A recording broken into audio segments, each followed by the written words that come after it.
Selamat siang, Bapak, Ibu, dan rekan-rekan semuanya. Eh, kita ketemu lagi nih di diskusi kultural bersama dengan yang merupakan kerjasama PPH Atmajaya dan Aliansi Nasional untuk Anak dengan HIV. Nah, ini adalah diskusi kultural kita yang kelima, gitu ya.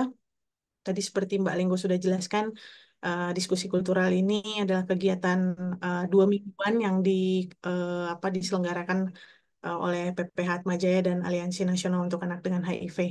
Nah, siang hari ini topiknya menarik gitu ya, karena tadi sebelum teman-teman bergabung di ruang Zoom, saya udah sempat ngobrol-ngobrol gitu dengan Kak Rosa dan Kak Feby yang akan menjadi narasumber kita siang hari ini gitu ya, bahwa eh, berdasarkan cerita-cerita dari teman-teman di daerah gitu ya, kenapa sih sampai hari ini gitu ya masih sedikit atau masih sangat terbatas program yang mendukung anak-anak dengan HIV gitu ya. Kebanyakan cerita dari mereka adalah karena kita nggak punya sumber daya. Sumber daya itu baik orangnya maupun dananya gitu ya. Jadi eh, hal itu dijadikan alasan utama kenapa kemudian belum ada program yang bisa difokuskan untuk mendukung anak dengan HIV di daerah gitu. Tapi apakah memang sebenarnya itu yang menjadi satu-satunya eh, bekal untuk memulai program anak?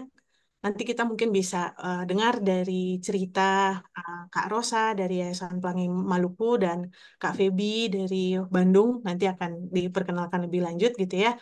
Pengalaman mereka dalam bagaimana sih caranya berjejaring, kemudian bisa menghimpun dukungan untuk melaksanakan atau untuk mendukung eh, apa yang sedang dilakukan gitu ya. Memang apa yang dilakukan oleh Kak Rosa maupun Kak Feby itu tidak spesifik untuk anak dengan HIV. Tapi rasanya eh, apa yang sudah pernah mereka lakukan itu merupakan hal yang mungkin-mungkin aja kok kalau kita misalnya mau coba gitu ya, kita bisa lihat ada peluang yang sama juga yang bisa kita lakukan untuk menghimpun dukungan untuk anak dengan HIV. Hari ini judulnya Berkumpul dan Bersatu untuk Anak dengan HIV, berjejaring dan menghimpun dukungan bagi anak dan remaja dengan HIV. Nah, tadi sudah saya sebutkan bahwa siang hari ini kita punya dua narasumber.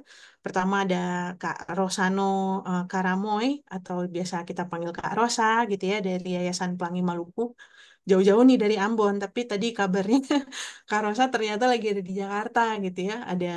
Ada kegiatan juga dan terima kasih gitu ya sudah menyempatkan waktunya di siang hari ini untuk nanti berbagi bersama teman-teman semuanya. Kemudian ada Kak Feby juga, Kak Feby Lawrence. Kak Feby ini adalah former manager dan campaigner dari Homeless World Cup Team Indonesia gitu ya. Apaan itu ya? Nanti biar Kak Feby yang menjelaskan lebih lanjut. Nah, untuk yang pertama, kita mau coba dengarkan dulu pemaparan dari Kak Rosa terkait dengan pengalaman dari eh, Yayasan Pelangi Maluku dan teman-teman di Ambon untuk melakukan kegiatan mereka di sana. Silakan Kak Rosa. Ya, terima kasih Kak Natasya. Eh, Teman-teman semua senang sekali ya, saya punya kesempatan yang luar biasa bisa hadir di dalam diskusi-diskusi tematik ini dan saya merasa tersanjung sekali sebab ini baru pertama saya menjadi pembicara di level nasional dengan tema HIV itu. Biasanya ada tema-tema lain. Dan yang menurut hemat saya ini juga challenge yang berat karena tiba-tiba diminta bagaimana bisa mendatangkan income atau mendatangkan apa nilai rupiah untuk perjuangan-perjuangan kemanusiaan kita ataupun ada dalam bentuk apa saja yang bisa bermakna bagi seluruh pergerakan dan perjuangan kita, terutama bagi anak-anak dan yang hidup dengan HIV/AIDS. Apakah saya punya materi itu di-share langsung kah oleh Kak Alen? Karena saya Oke. Ya, tidak, dibantu ya sama saya tidak, Kak ya, Evan ya. Silakan Kak Evan. ya. Tadi sempat ditanya ini oleh Kak Natasha, sudah berapa lama Yayasan Pelangi Maluku ada di negara ini? Kami sudah 24 tahun, teman-teman. berjuang dari awal dengan spirit dan semangat, dan kemudian dia apa ya menyatu dengan teman-teman seperjuangan yang hidup melawan dan apa ya memberikan kontribusi juga untuk saling mendukung, terutama di bidang HIV. Awalnya saya menyampaikan itu literasi berat juga tentang bagaimana penggalangan dana dengan apa konsep-konsep digitalnya dan lain sebagainya. Tapi kemudian ada masukan yang sangat ringan dan praktis apa yang pernah kita lakukan, ya. Jadi saya mencoba dengan berjejaring dan berkolaborasi untuk menghimpun dukungan dan kekuatan, fundraising dan partnership. Tapi kemudian ada pikiran juga bagaimana sih pengalaman Yayasan Pelangi Maluku. Nah, kalau bicara soal Yayasan Pelangi Maluku, bicara soal saya dan teman-teman yang bergerak, terutama kami di yayasan. Ya, slide. Nah, ini hanya eye catch aja untuk kita. Next slide. Nah, Yayasan Pelangi Maluku yang saya sudah sampaikan untuk awal untuk Kak Natasha dan mungkin beberapa teman-teman yang awal, tapi saya ingin menyampaikan untuk kita semua bahwa Yayasan Pelangi Maluku ini ada seiring konflik ya tahun 2000, 1999. Kemudian di tahun 2000 itu kita mulai ada dengan kerja-kerja kemanusiaan. Dan akhirnya kami memutuskan untuk lebih fokus kerja kemanusiaan tapi lebih fokus untuk kesehatan. Nah, seiring waktu berjalan, 1, 2, 3, 4 tahun, kami kemudian berpikir, wah, kalau misalnya tidak ada funding, bagaimana kita gitu. Nah, itu jadi percakapan di internal kita, lalu keluarlah exit strategis kita di tahun 5 tahun eh, saat YPM itu hadir, kami membuat atau memikirkan itu di setiap kami itu harus ada satu divisi yang namanya divisi keberlanjutan lembaga. Ini sih jaga-jaga aja kalau ada donornya, kalau ada ini boleh, tapi kalau sama sekali tidak ada, masa sih YPM harus tenggelam gitu kan? Karena itu pikiran-pikiran kritis dari pendiri dan teman-teman senior-senior manajemen itu lalu berpikir apa yang harus kita buat. Paling tidak ada divisi keberlanjutan, tapi juga dia harus memiliki sumber daya yang penuh inovasi untuk bisa memunculkan kemandirian kita. Karena itu lalu kita bilang begini, bagaimana kalau kita ada punya salah satu IO? Maka muncullah kita punya Nagazebo Entertainment. Kawan-kawan bisa link di YouTube-nya ada, di IG-nya ada, di Facebook-nya ada. Jadi sekarang sudah gampang bagaimana melakukan pengecekan terhadap kegiatan yang kita lakukan. Lalu eh, waktu kita membuat event organizer, ternyata waktu pelaksanaan event itu kita butuh apa ya semacam jualan-jualan kecil gitu untuk mendukung. Lalu kita berpikir lagi bagaimana kita tidak membuat salah satu stand rumah makan atau kafe begitu yang bisa juga mensupport event kita gitu. Akhirnya muncullah ada satu rumah makan pukul rata. Lalu kita berproses. Nah, bagaimana cara berprosesnya? Saya ingin memulai. Ada slide mungkin bisa. Ya, ini kita punya ya, logonya segitiga, tetap ada warna karena dia masih apa namanya berproses dengan pelangi yang selalu berwarna. Tapi kita juga menentukan logo ini juga lewat sebuah assessment internal. Kenapa juga segitiga? Ya paling tidak ada partisipasi dari eh, pemerintah dengan masyarakat dan penyanggahnya Yayasan Pelangi sendiri. Jadi di kita itu ada divisi untuk keberlanjutan lembaga, di dalamnya ada eh, orang-orang atau divisi itu yang mengatur bagaimana sih keberlanjutan lembaga itu. Muncul ada gazebo entertainment. Nah, apa yang kita buat teman-teman? Sebenarnya ini sangat konvensional gitu. Saya melihat bahwa Ambon itu identik dengan atau sering orang selalu dengar Ambon kota musik.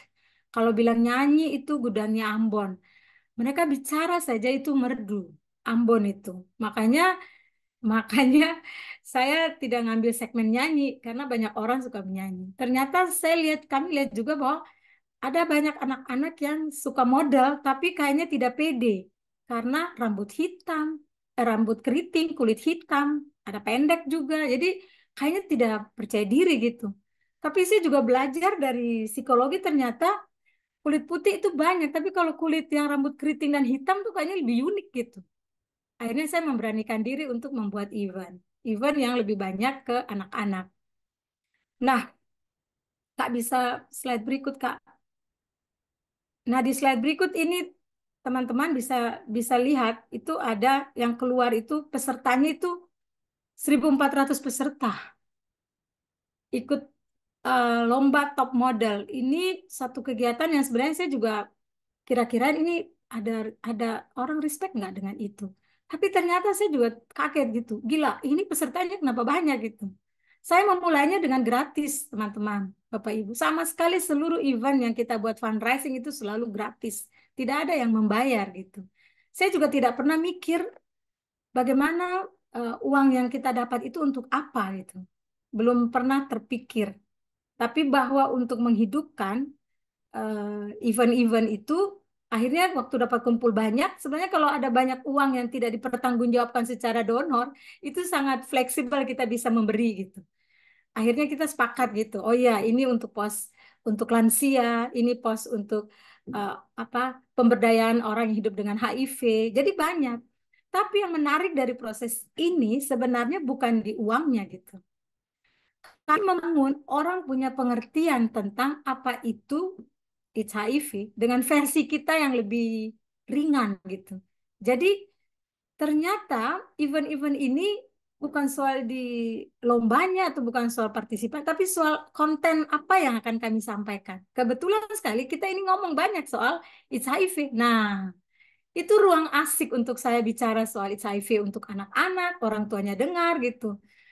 Sambil saya bilang, ada loh pesertanya, orang tuanya hidup dengan HIV. Kalau saya bilang begitu kan asik-asik aja gitu. Ada anak yang juga positif ikut gitu. Tapi kan mereka tidak pernah tahu di mana. Tapi poinnya adalah mereka terima semuanya itu biasa aja. Jadi kami menemukan sesuatu dari proses gratis dengan apa ya, dibuat semacam kebutuhan. Contoh di modeling atau ini mewarnai gitu. Kalau mewarnai ini kan saya bisa lempar temanya gitu. Model juga begitu. Tapi itu yang menarik yang saya dapat dengan teman-teman dapat. Teman-teman bisa bayangkan kok 1.400 pesertanya itu hanya anak. Dan gratis, tidak bayar. Untuk ikutnya tidak bayar. Tapi ketika masuk, saya kecas bayar. 25.000 itu saya ada hitung-hitung di bawah itu. Kalau Bapak Ibu anaknya yang ikut orang tua yang tidak mau nonton tidak apa-apa karena 1.400 nonton 1.400 sudah rame gitu. Bisa bayangkan aula besar gitu. Jadi saya bukan soal nominal uangnya tapi ternyata ada orang tua yang bilang begini, "Aduh, Ibu Rosa, saya saja keluarin uang untuk saya punya anak punya kostum aja sudah ratus ribu. Masa untuk 25.000 saya tidak bisa beli? Saya beli ini 5. Ada papanya, mamanya, omanya, opanya, tantenya. Ini kebutuhan gitu. Saya nggak pernah mikir sebenarnya. Ketika saya lempar gratis semuanya. Saya rasa di Indonesia kalau gratis itu. Kecuali nanti ditanya berapa kotanya ya. Itu suka gitu. Itu yang kami lakukan. Dan hitung-hitung pendapatan ternyata kaget-kaget juga kita. Ih, banyak sekali uang yang kita dapat gitu. Akhirnya nanti orang bertanya bagaimana sewa gedung, bagaimana tropi, bagaimana itu dia ngikut gitu untuk ketersediaan. Jadi, teman-teman, ini menjadi kita punya modal, agen. Jadi, setiap tahun itu selalu ada. Bahkan sudah ditanya, Bu Rosa, ada event nggak? Nanti Oktober ini ada, nih, gratis. Bisa diikuti oleh siapa saja. Dan itu mau di kota Ambon. Belum lagi kalau di slide-slide berikut itu, Maluku itu ada 11 kabupaten kota dengan rentang kendali laut yang cukup tinggi. Dan anak-anak orang-orang yang hidup dengan HIV juga tersebar di kota-kota yang jauh dari akses, baik akses PDP-nya maupun akses yang lain gitu. Itu cukup memprihatinkan. Nah, kalau kita sudah punya nilai rupiah, uang, sebenarnya apapun yang kita mau lakukan sangat mudah gitu. Karena ini kan tidak ada pertanggungjawaban yang berat ya, teman-teman. Dan ini sudah kita semacam apa ya? Mau bilang kapling bukan kapling, tapi kalau orang mau buat lagi agak berat karena pola-pola yang mau ikut kita agak susah karena saya punya teman-teman penjangkau itu kreatif. Saya tidak perlu membayar mereka karena kebetulan sekali kita dapat funding dari Global Fund untuk penjangkauan. Ya udah kerja-kerja daripada boring, mari kita buat event. Itu yang saya gunakan gitu. Bisa ada slide berikut, Kak? Nah, ini tinggal Kakak lihat saja ini. Kita melakukannya. Jadi di mana ada kumpul orang, anak itu kenapa kita pakai anak? Karena yang nganter itu pasti orang tuanya, yang nganter pasti pengasuhnya, yang nganter pasti gurunya. Ini enak untuk kita kasih sosialisasi, walaupun cuma slide cuma 5 menit, slide cuma sebentar, tapi bagi saya berdampak sekali. Setelah itu apa yang terjadi? Kita ini diminta sosialisasi di sekolah A, sekolah B. Selalu saya bilang begini, kalau kita mau sosialisasi, gratis Bu, nggak bayar. Tapi kok pulangnya itu ada aja lokal transport. Ya udah kita sepakat. Kalau ada dapat lokal transport 50-50 ya, kamu 50, lembaga 50, masuk di kotak kreativitas kita untuk mengelola program. Jadi sebenarnya dia berawal dari free. Tapi yang paling penting kita tahu kebutuhan masyarakat ini apa. Sebab pengalaman kami ketika bilang sosialisasi HIV itu orangnya tidak datang. Susah sekali orang mau dengar informasi tentang HIV atau informasi tentang apa, itu susah sekali. Nah, setelah saya bergabung dengan aliansi anak dengan HIV, saya berpikir sebenarnya ada banyak cara kita bisa melakukan itu. Karena memang kalau memulai dengan ada bantuan untuk anak dengan HIV itu sangat stigmatisasi sekali. Ketika kita mengatakan ini tolong, itu udah sangat stigmatisasi. Jadi biarlah kita mengalir dengan program, tapi kemudian kita memberi isi orang tentang HIV dan kita memaparkan ada orang, ada anak, ada usia sekian. Menurut Bapak Ibu kira-kira apa yang bisa kalian kontribusi gitu? Sudah memberikan kontribusi soal ini. Saya rasa masyarakat itu juga pasti akan memberikan kontribusi dengan cara mereka. Tinggal bagaimana kita apa ya, trigger untuk mereka gitu. Jadi kalau kita yang minta, kayaknya itu orang sudah menilai lebih awal gitu. Tapi kita akan tanyakan kepada mereka kira-kira apa begitu. Saya pernah melakukan di event begini 1.000 untuk orang yang hidup dengan HIV. Mereka nggak nanggung-nanggung, cuma 1.000 perak gitu. Tapi memulai dengan mereka punya referensi dulu. Dan yang kedua, kita sudah melakukannya dulu gitu. Saya melakukannya gitu tanpa ada bantuan-bantuan yang kuat dari pemerintah. Kita sudah melakukan kerja-kerja kemanusiaan tentang apa namanya HIV bagi siapa saja ya, bukan untuk anak gitu. Tapi kemudian dengan seiring waktu berkembang ada untuk anak gitu. Jadi itu yang kita lakukan. Lalu kita tidak fokus hanya untuk HIV dan AIDS saja, tapi bagaimana kesehatan reproduksi, stunting masuk, kebersihan lingkungan. Jadi dia seperti informasi biasa, tidak eksklusif gitu. Nah, saya mencoba membawa kita semua yang bergerak di isu ini memang tidak eksklusif gitu. Bahwa nanti ada komentar lain ya, kita bisa berdiskusi. Tapi kebetulan sekali menuju Trizero bagi saya, termasuk tidak lalu eksklusif yang ngomong yang mendampingi hanya orang hidup dengan HIV.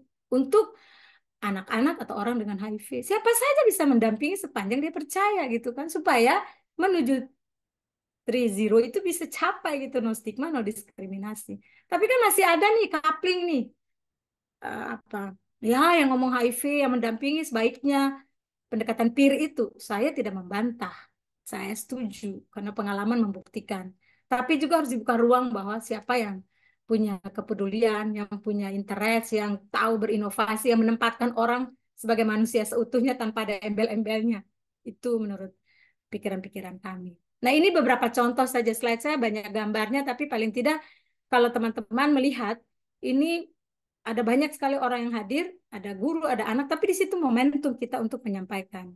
Bahwa nanti uang terkumpul itu berikut, tapi mereka punya pemahaman paripurna tentang kerja-kerja kemanusiaan, baik di bidang-bidang yang saya sebutkan, itu clear dulu, supaya ketika kita ada misalnya charity-nya, atau ada misalnya crowdfundingnya ya, mereka udah oh iya, udah ternotis nih. Kemarin itu Rosa ngomong soal ini betul, di Kota Ambon ada angka sekian. Saya rasa kita akan secara otomatis akan tergerak gitu. Next slide, Kak. Nah, ini beberapa saja yang kami sampaikan. Selalu kalau perhatikan memang ada khusus untuk kalau ada nilai rupiah, biasanya itu digunakan untuk lokal transport kita ke lokasi-lokasi itu. Tapi nominalnya juga tidak terlalu fantastik kalau hanya 10.000 gitu. Tapi itu khusus untuk kalau kami mengunjungi sekolah-sekolah. Jadi ada satu kegiatan kita tahunan, daripada anak-anak PAUD itu dia pergi ke lokasi apa satu tempat, kami biasanya mendatangi mereka semua.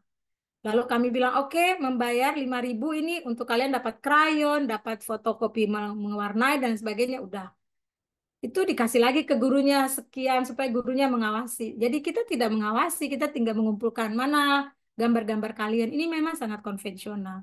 Tapi sebenarnya saya ingin dapat poin bahwa partisipasi anak itu memang tampak, lalu informasi kita tentang apa yang kita mau sampaikan itu bisa masuk.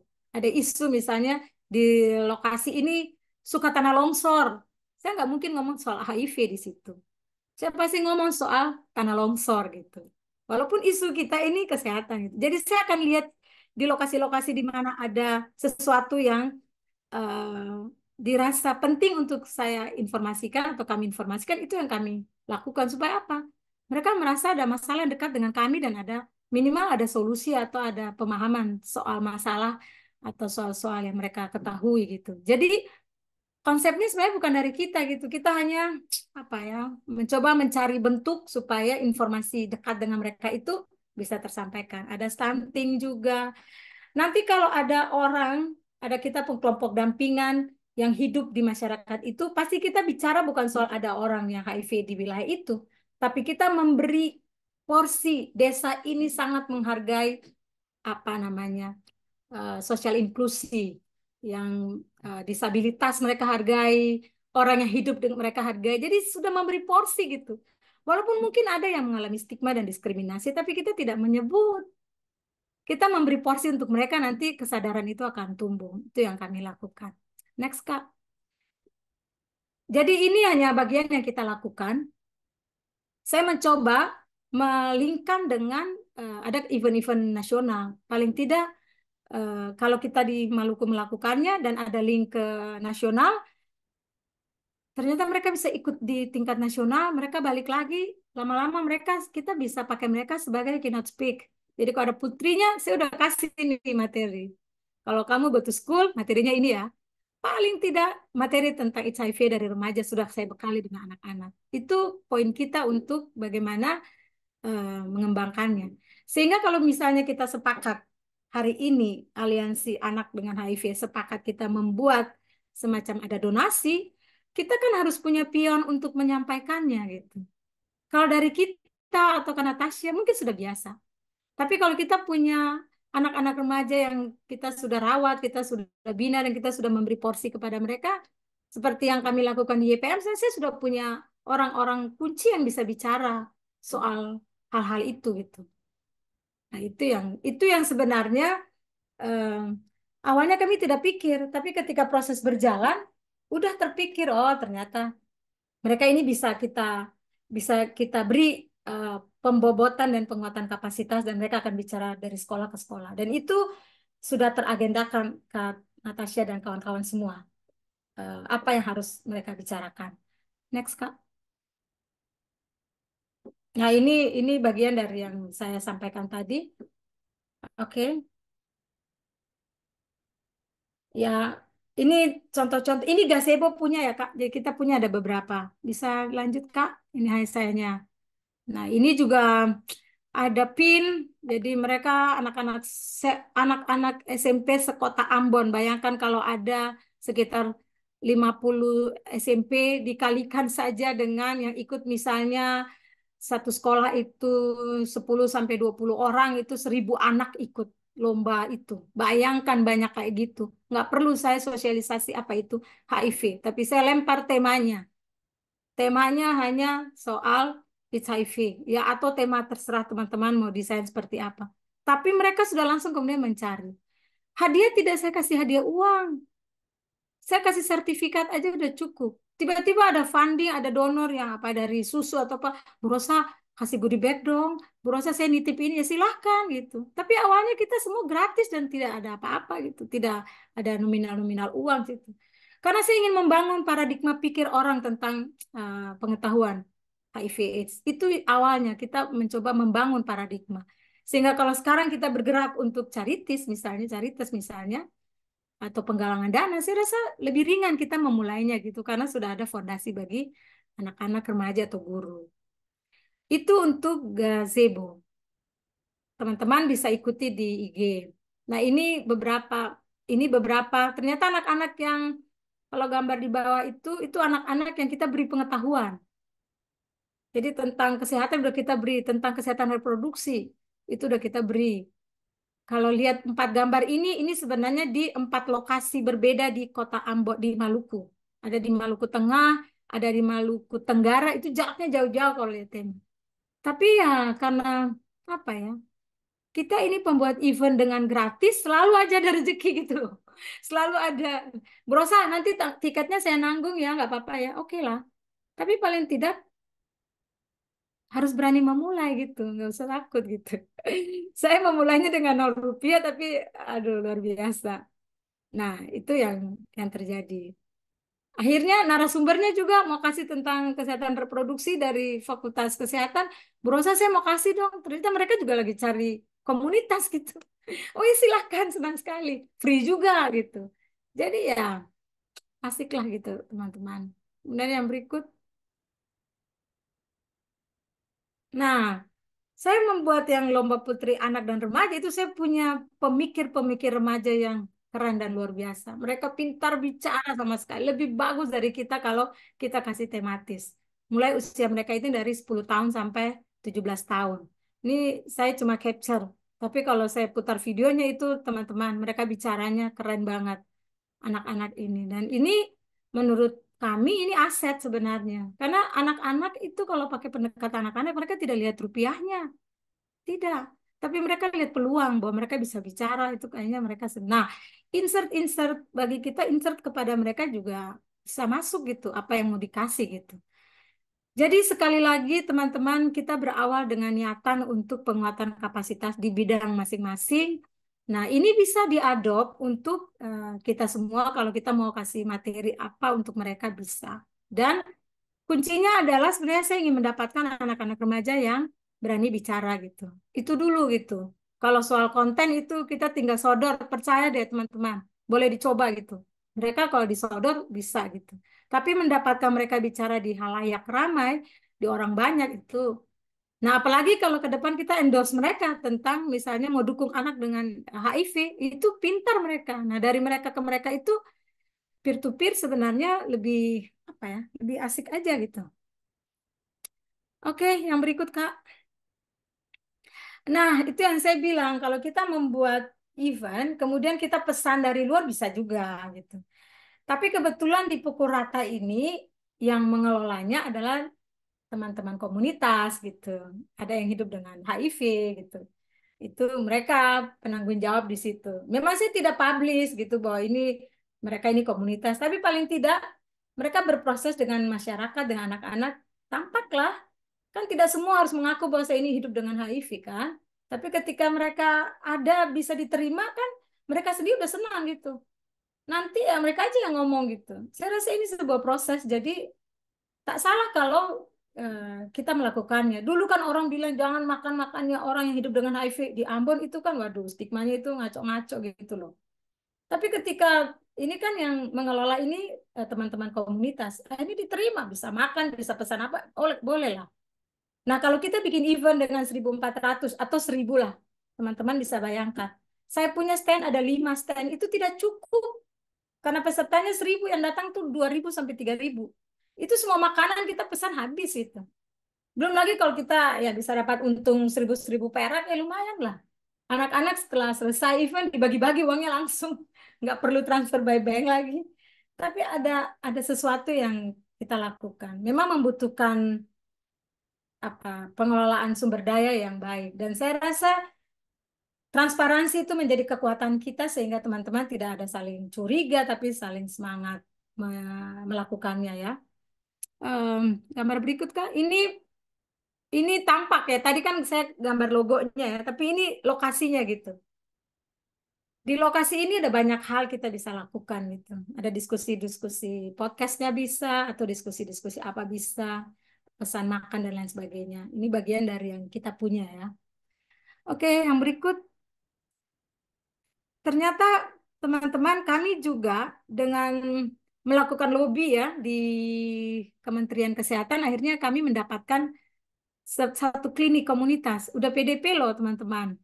Sudah. Jadi, wah, saya bersyukur sekali gitu. Jadi, itu kalau lihat gambar tuh sebenarnya satu lokasi dengan tempat rumah makan tadi. Nah, ini juga perjuangan berat. Ternyata saya baru tahu gitu. Kalau kita mau mendapatkan klinik komunitas, dia tidak turun langsung dari surga gitu loh, teman-teman. Saya melakukan namanya apa ya, semacam semacam kunjungan ke kementerian. Lalu saya mintalah, namanya juga kita di kampung-kampung ya Indonesia Timur, jauh dari akses. Ketika sampai Jakarta, saya ambil satu waktu untuk ke kementerian. Lalu saya tanya untuk ya para pekerja apa PDP petugas-petugas di situ, bisa nggak kasih akses ke Maluku ini rentan kendali susah gitu. Pokoknya sedikit-sedikit merayu dan mengemis udah jadi kombinasi gitu. Lalu saya jelaskan semua. Ternyata mereka bilang apa? Bu, di sini ada anggaran untuk klinik komunitas. Saya bilang, caranya gimana? Iya, ibu tinggal masukin proposal aja. Saya bilang, oh begitu. Ya udah, saya kasih proposal yang sederhana. Tapi tiba-tiba di satu klausul dibilang harus ada izin klinik. Wah, saya kaget. Wow, harus ada izin pendirian klinik. Saya berpikirnya sangat praktis, teman-teman. Kalau demi Maluku, demi Kota Ambon, saya pejuangnya. Saya langsung ke Kepala Dinas. Pak Kadis, Ibu Kadis, ini kalau tidak di-approve, budget ini akan pindah ke Maluku Utara atau ke Makassar atau kemana. Di-approve aja, soalnya kalau klinik komunitas itu dia tidak ada susah-susah amdalnya. Oh gitu ya Ibu Rosa. Iya, jadi kok Ibu tidak tanda tangan sayang sekali. Nilainya berapa? Lumayan hampir 1 M untuk 3 tahun gitu kan. Emang betul nilainya segitu. Tidak lama teman-teman. Oh iya tanda tangan. Iya Bu Kadis, soalnya susah kan kita dapat dana. Itu cerita awal bagaimana saya melakukan advokasi yang sangat ekstrim dan cepat. Hanya 2 hari surat izin dari dinas keluar hanya untuk mendapatkan klinik komunitas. Belum ada dokter, belum ada perawat, belum ada apa-apa. Klinik izinnya sudah keluar. Saya masukin ke kementerian, kementerian langsung approve. Tiba-tiba saya lihat gini, ih, ada harus dokter semua, dokter, perawat, analis. Lah, dari mana saya bisa dapat itu? Saya balik lagi ke kepala dinas, Bu, saya butuh yang ini, saya butuh dokter 2, petugas ini semua. Oh siap Ibu Rosa, nanti saya siapkan. Ya disiapkan. Saya bilang ini bukan tugas saya, ini tugas negara untuk harus melayani, bukan tugas saya hanya perpanjang. Jadi tolong ini negara punya tanggung jawab. Memang soal advokasi itu dia harus hati-hati. Kalau kita bilang ini program kita, mereka melirik di situ duit saya. Enggak, saya balik semuanya. Untuk semua pendekatan saya bilang ini negara bertanggung jawab. Akhirnya keluar klinik komunitas. Senang sekali sebab sekarang saya sudah punya hampir 300 orang yang hidup dengan HIV, mengakses ARV. Kemudian kalau ada lost to follow up, teman-teman bukan saja yang di klinik, tapi di Yayasan Pelangi Maluku juga kita bergerak untuk mendorong kawan-kawan balik lagi. Termasuk ada anak yang hidup dengan HIV, kita juga dampingi. Jadi saya merasa bahwa sepanjang ide baik kita itu tetap ada jalan. Jadi itu yang kita lakukan. Susah teman-teman, bayangkan. Untuk klinik komunitas itu baru pertama kali di Indonesia itu dilakukan di Maluku. Baru pertama kali, jadi kita jadi pilot project.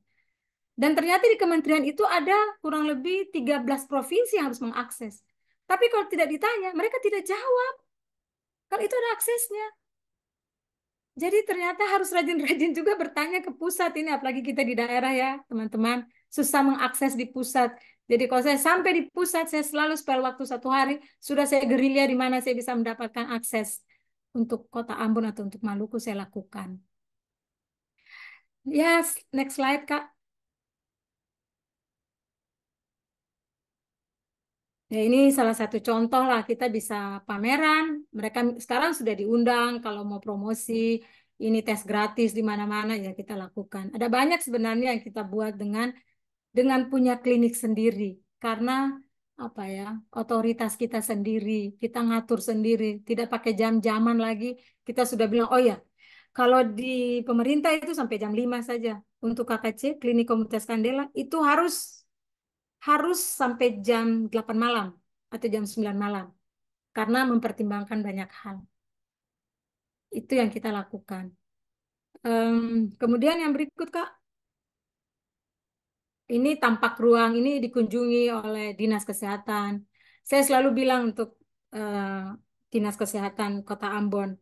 Bapak Ibu dokter, kalau lihat presentasi, ternyata kontribusi dari Klinik Komunitas Kandela untuk program Dinas Kesehatan cukup baik kan, jadi mereka memberi apresiasi. Paling tidak kita membantu pemerintah untuk meningkatkan capaian-capaian mereka dan apa SPM mereka gitu juga. Itu bagian dari kontribusi kita. Kita melakukan juga ada vaksin rubella, ini ada beberapa yang kita kunjungi anak-anak untuk pengobatan. Ini semua gratis, teman-teman. Dan selalu mendapat, ya biasalah kalau gratis selalu mendapat apresiasi. Tapi paling tidak profil kita menjadi tawaran bagi kalau ada yang membantu. Kita sudah punya beberapa referensi itu yang kami bangun. Dan memang sudah beberapa kali kami merasakan itu, memulai dengan gratis, tapi kemudian ada orang bilang, YPM mau perlu apa begitu ya? Saya juga sudah senang. Walaupun ke depan kita punya pergumulan berat adalah bagaimana punya klinik bisa mandiri ya. Sekarang masih sewa-sewa, kontrak-kontrak. Tapi harapannya sih ke depan kita punya sendiri. Mahal sih, tapi ya saya juga tetap percaya itu kalau ada usaha. Oke, yang berikut Kak. Ini sosialisasi beberapa kegiatan yang kami kami punya itu. Oke. Ya itu yang tadi kita yang fundraising yang saya jelaskan di atas itu semua bagian dari fundraising. Ya kita belum menggunakan platform yang lain. Kan ada juga crowdfunding misalnya kitabisa.com atau yang lain itu kan bisa juga tapi kami belum mencobanya karena kami terbatas dengan sumber daya untuk mengatur. Ehm, tapi akhirnya kami mencoba juga dengan platform kami sendiri. Mungkin di akhir sesi kalau bisa ditunjukkan saya akan tunjukkan. Tapi selain itu kami ya biasalah untuk membuat proposal dan lain sebagainya tetap kami lakukan. Walaupun dari dua tiga proposal ditolak-tolak ya kami tetap mencobanya gitu. Next Kak, waktu saya sudah mau habis ya. Ya ini biasalah dengan ya kalau ada uang teman-teman kita mau sumbang ke teman-teman anak-anak itu enak saja karena tidak perlu ada pelaporan yang ribet gitu. Jadi ini kami lakukan bagi anak-anak di pasar gitu ya. Mereka yang ada di jalan itu kita lakukan mengajak mereka untuk apa mendapatkan goodie bag gitu. Ini sebenarnya bagian dari apa yang kita kumpulkan kemudian kita bagi-bagi mereka. Oke, yang berikut Kak. Ya, ini ada kita punya, sebenarnya kita punya tiga anak, tapi ini salah satu yang kita dukung juga dan eh, klinik selalu support anak dengan HIV. Itu yang tadi saya bilang ada. Sekarang ada terbuka kalau tidak tidak salah swaklola tipe 3 yang kemungkinan bisa diakses. Nah, kalau swaklola tipe 3 minimal kan kita punya beberapa referensi kerja-kerja awal ya. Tidak serta-merta kita kemudian mengajukan, pasti ada pengalaman. Nah, saya rasa beberapa pengalaman kami untuk mendapatkan funding bisalah. Tapi kami belum coba karena di Kota Ambon, di Maluku, belum dibuka soal kelola tipe 3. Oke, ya, saya rasa itu beberapa teman-teman yang bisa saya bagi. Ya, catatan saya kunci keberhasilan dalam menghimpun dukungan dan kekuatan itu melalui jejaring dan kolaborasi adalah komunikasi yang sangat terbuka dengan tujuan yang ada yang bersama, visi misi kita sama gitu. Sepanjang visi dan misi kita berbeda, saya rasa sulit kita menyatukan kerja-kerja. Sebab kerja-kerja ini yang kami lakukan awalnya sih kita memulai bahwa ini mereka akan dapat pengetahuan dulu, bukan mendapatkan uang gitu. Awalnya kita bukan orientasi ke uang, bayangkan gratis toh. Ketika gratis, kita orang datang banyak, kita kasih informasi soal lingkungan yang sehat, kita kasih informasi tentang kesehatan reproduksi, kita kasih informasi tentang orang yang hidup dengan HIV, kita kasih informasi layanan-layanan yang mengakomodir orang dengan HIV, supaya jangan cari jarak jauh, cari yang dekat gitu. Itu yang kita kasih kan, kita berikan kepada masyarakat, kepada publik. Kalau mereka sudah kuat soal itu, sebenarnya hal-hal lain itu datangnya dengan sendirinya. Saya rasa begitu, Kak Natasha dan teman-teman. Saya mohon maaf, memang sangat praktis, tapi itu yang kita lakukan. Senang sekali kalau ada diskusi, saya siap berbagi, dan atas perhatian kita semua dengan tetap mendukung, saya berharap kita bisa melakukannya bersama-sama dengan Aliansi Anak untuk yang hidup dengan HIV, dan mari kita memulai. Sekian dari saya, selamat siang. Iya, terima kasih Kak Rosa. Waduh, ini apa tadi Kak Rosa bilang waktu saya hampir habis gitu ya, nggak kerasa eh, cerita Kak Rosa tadi tuh benar-benar menginspirasi gitu ya, membuat sepanjang Kak Rosa tadi cerita gitu saya nggak berhenti senyum gitu ya, karena kayak wah gitu apa ini juga ada teman-teman yang apa udah komen gitu ya di di kolom chat pada bilang apa keren sekali luar biasa gitu ya karena ya tadi gitu berangkat bukan tadi nggak harus selalu sudah punya uang baru melakukan sesuatu gitu ya tadi Kak, saya nangkepnya Kak Rosa bilang pokoknya kita mulainya gratisan aja dulu nanti yang lain bakal ngikut gitu ya tapi ada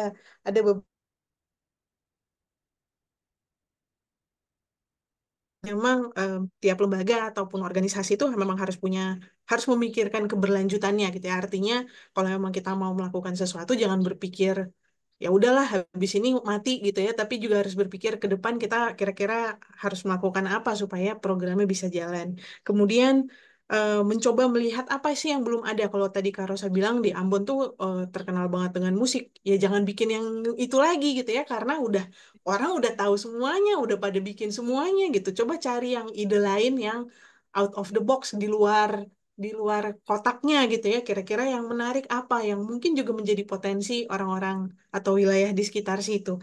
Lalu apa tadi terkait dengan advokasi itu keren banget gitu ya. Jadi kuncinya adalah kita todong gitu bahwa negara harus bertanggung jawab gitu. Walaupun emang kebutuhannya adalah untuk kebutuhan apa program kita, tapi kalau dipikir-pikir, apapun yang kita lakukan, teman-teman yang bergerak di isu kemanusiaan, sosial, bahkan di isu HIV dan AIDS, sebenarnya ya itu bekerjanya untuk membantu kerja pemerintah juga gitu, dan harusnya negara mendukung itu gitu ya, apapun bentuk dukungannya. Dan yang terakhir mungkin tadi yang menarik saya lihat bahwa apa selain ada pengelolaan sumber dayanya harus jelas, kemudian ada transparansi, dan kemudian em, ini penting sekali gitu ya tentang dokumentasi atau rekam digital lembaga itu sendiri. Mungkin teman-teman di daerah yang ikut di Zoom siang hari ini merasa, saya udah melakukan bahkan mungkin lebih banyak daripada yang dilakukan Karosa dan teman-teman di Yayasan Pelangi Maluku. Didokumentasikan nggak gitu ya? Karena itu juga adalah aset gitu. Artinya kalau kita bicara kita sudah melakukan ini dan itu tapi nggak ada dokumentasi. Dokumentasi itu bukan selamanya dalam arti foto atau video loh, dokumentasi itu juga data, angka gitu ya, apa yang sudah dilakukan sehingga itu bisa jadi modal juga ketika misalnya kita akan maju untuk membawa proposal gitu ya, meng-apply untuk dana hibah dan lain sebagainya.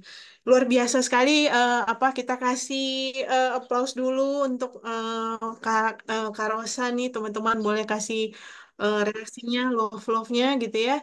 Em, Semoga Kak Rosa masih bisa tetap ikut di Zoom ini karena tadi Kak Rosa bilang sebenarnya juga ada kegiatan karena kita akan tunda dulu nih bacain komen-komen dan kasih kesempatan buat teman-teman untuk bertanya. Kita akan lanjut ke narasumber berikutnya. Ada Kak Feby Lorenz. Kak Feby ini dulu ya tahun 2011 sampai tahun 2015 Kak Feby ini pernah menjadi eh, campaigner untuk Rumah Cemara khususnya untuk program Homeless World Cup dan pada tahun 2011 apa 2012 saya lupa gitu ya pernah menjadi manajer tim Homeless World Cup. Nah, apa sih Homeless World Cup gitu ya? Dan itu sejenis apa kejuaraan Piala Dunia jenis apa? Nanti selengkapnya akan dijelaskan sama Kak Feby. Silakan Kak Feby. Terima kasih Kak Tasya. Halo semuanya, perkenalkan saya Feby. Saya dulu apa ya pernah menjadi manajer dan campaigner di Rumah Cemara untuk Homeless World Cup Indonesia dari tahun 2011 sampai terakhir tahun 2015. Ini slide-nya udah ya? Bisa langsung di next. Ya. Ini sedikit eh, foto awal salah satu gerakan yang sempat dibuat tahun 2011 ini. Oke, berikutnya. Disclaimer dulu sebelumnya, kalau eh, saya dulu pernah menjadi manajer dan campaigner untuk Rumah Cemara dari tahun 2011 sampai 2015. Cuman saya saat ini saya sudah tidak terafiliasi dengan Rumah Cemara baik sebagai staf ataupun yang berhubungan dengan HWC. Jadi seluruh informasi dalam paparan ini merupakan ide dan pengalaman yang pernah saya jalankan sebelumnya. Oke, next. Paparan ini saya akan sedikit menjelaskan tentang apa itu HWC, apa itu Rumah Cemara secara general dan how to build engagement-nya, kemudian tentang civil society engagement, tentang media engagement, tentang produk dan merchandise collaboration, tentang government support, dan tentang pertanggungjawaban publik yang keseluruhan ini masih dalam rangkaian apa yang saya kerjakan dulu. Oke, bisa next. Jadi mungkin sudah banyak yang tahu atau mungkin ada yang belum tahu juga kalau Homeless World Cup itu adalah turnamen sepak bola tahunan yang diorganize oleh Homeless World Cup Foundation yang diinisiasi sama Mel Young dan Harold Smith. Eh, Turnamen pertama tahun 99 dan pada tahun 2008 itu pertama kali membuka kesempatan untuk tim perempuan untuk ikut. Sampai tahun 2024 ada lebih sekitar 80 negara yang resmi berpartisipasi. Dan Indonesia melalui Rumah Cemara itu ikut sejak tahun 2011 secara resmi. Walaupun sebelumnya sempat pernah mengajukan tahun 2009 apa 10 saya lupa di Rio, cuman gagal karena tidak punya ongkos. Oke, next. Jadi untuk Indonesia, national organizer-nya Homeless ada Rumah Cemara. Rumah Cemara adalah eh, merupakan disebutnya sebagai national organizer yang mengajukan diri untuk mengelola tim Indonesia. Rumah Cemara adalah organisasi sosial yang bekerja untuk memberikan dukungan dan pelayanan bagi pecandu, menurut pecandu serta orang hidup dengan HIV. Dalam konteks Indonesia, namanya Homeless World Cup, eh, tapi kenapa Rumah Cemara yang terlibat di situ? Karena jadi konteks homeless di Indonesia itu oleh Rumah Cemara dikategorikan dalam kelompok orang yang hidup dengan HIV, orang miskin kota, pengguna nafza atau mantan pengguna nafza, serta orang dengan disabilitas fisik baik laki-laki, perempuan, dan ragam gender lainnya.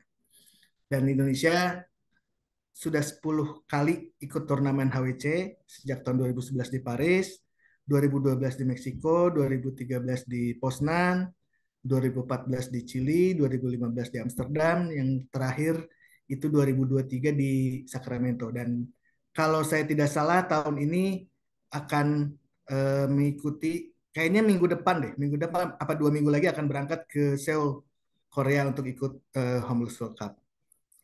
Dan selama keikutsertaan Indonesia di Homeless World Cup, beberapa prestasi sudah pernah ditorehkan. Yang pertama itu waktu tahun 2012, kebetulan saya yang pegang langsung, itu kita dapat juara 4 dari 64 negara, dilaksanakannya di Mexico City. Kemudian tahun 2011-nya sebelumnya Indonesia mendapatkan prestasi sebagai Best Newcomer Team dan Best Player-nya diraih oleh Ginan Kusmayadi almarhum. Dan tahun 2014 juga pemain Indonesia kembali mendapatkan predikat sebagai Best Player, yaitu Lalu Swananda dari Lombok. Terus kita juga pernah meraih Best Coach UEFA Award di tahun 2012 di Meksiko, dan beberapa prestasi-prestasi lainnya yang cukup banyak juga, jadi nggak bisa saya sebutin satu persatu di sini. Oke, next. Oke. Karena ini ngomongin keterlibatan dan mencari dukungan, jadi saya mau bikin ringkasan singkatnya. Yang pertama, mungkin kita harus punya konsep dulu ya buat cari, karena sebenarnya saya ditunjuk jadi membantu Rumah Cemara untuk jadi manajer tim. Saya awalnya bukan dari eh, anggota member komunitas Rumah Cemara, jadi memang karena kedekatan saya dengan almarhum tahu saya suka olahraga, terutama sepak bola dan basket, jadi saya dipercaya untuk bantu Rumah Cemara. Nah, pada awalnya saya mau ngelihat ada beberapa hal yang mesti saya lakukan karena saat ditunjuk langsung itu waktunya sangat terbatas, benar-benar sangat terbatas. Kalau nggak salah cuma tersisa sekitar 3 atau 4 bulan sebelum hari H, sementara tim belum punya dana yang mencukupi, jadi cuma punya mungkin sekitar 25% dari tabungan yang Rumah Cemara punya, sementara sisanya masih cukup banyak. Di lain sisi, eh, kita pengen berangkat untuk bisa berpartisipasi di ajang tersebut. Jadi yang pertama, kita harus punya konsep, konsep ide utama yang akan dilaksanakan serta tujuan akhirnya apa. Setelah punya konsep ide-ide itu, kita harus tahu kebutuhan utama serta kekuatan dan sumber daya yang dimiliki. Jadi contohnya kayak waktu kita bikin proposal, kita nggak serta-merta misalkan butuh dana 50 juta, kita minta 50 juta. Tapi kita cantumin juga bahwa kita punya misalkan katakanlah 10 juta, kekurangannya 45 juta, kita cari dari sponsor seperti itu. Terus yang ketiga kita juga harus tahu kepada pihak-pihak siapa aja yang akan eh, jadi target pengajuan proyek kita seperti itu. Setelah itu baru kita bikin strategi dan eh, platform media promosinya apa, dan yang terakhir bertanggung jawabannya pada publik. Dan yang paling terakhir setelah semua itu terlaksana adalah kita harus melakukan monitoring dan evaluasi serta pertanggungjawaban pasca kegiatan dan rencana. Itu secara teoritis ya, tapi nanti mungkin di slide-slide berikutnya saya bisa sedikit cerita apa yang pernah saya lakukan. Jadi ini rangkuman kurang lebihnya seperti itu. Oke, next. Nah, yang pertama, stage 1 adalah pelibatan masyarakat sipil. Kenapa di sini saya mencantumkan ini? Karena yang saya lihat eh, ini proyek ini adalah proyek yang cukup besar, maksudnya membawa nama Indonesia, bukan hanya membawa nama lembaga, tapi dan juga bukan hanya membawa nama kota atau provinsi, tapi ini membawa nama negara. Dan yang terlibat, saya pengen yang terlibat tidak hanya si orang-orang yang selama ini sudah tahu isu, tapi juga orang-orang yang selama ini belum tahu isu, belum paham isu, bisa dapat informasi tambahan terkait apa yang sedang kita lakukan. Jadi waktu itu eh, kita pernah bikin, karena tadi saya bilang sekitar 3 bulan sebelum hari H, saya diminta almarhum untuk mengelola tim ini. Sementara uang yang kita punya kalau nggak salah waktu itu cuman sekitar 35 jutaan. Dan kita harus berangkat ke Meksiko. Setelah berhitung-hitung berapa orang yang akan dibawa, berapa kebutuhan tim, kebutuhan latihan dan lain-lain, kita butuh 500 juta. Dalam 3 bulan itu benar-benar sebuah tekanan dan apa ya, bisa disebutnya bukan tekanan, yang cukup cukup membuat saya stres karena dari mana ini uang 500 juta sementara kita cuma punya uang sekitar 30 jutaan saat itu. Nah, akhirnya eh, setelah hampir seminggu apa 2 minggu, lumayan saya berpikir keras dan em, mencoba mencari solusi, nggak sengaja nemu hitung-hitungan seperti ini. Jadi kita butuh 500 juta. Waktu itu saya mikirnya masih Bandung sebenarnya. Warga Bandung itu ada sekitar 2 juta. Kalau cuman satu orang nyumbang 1.000 aja, kita sebenarnya cuma butuh 500.000 orang untuk dapat nilai 500 juta.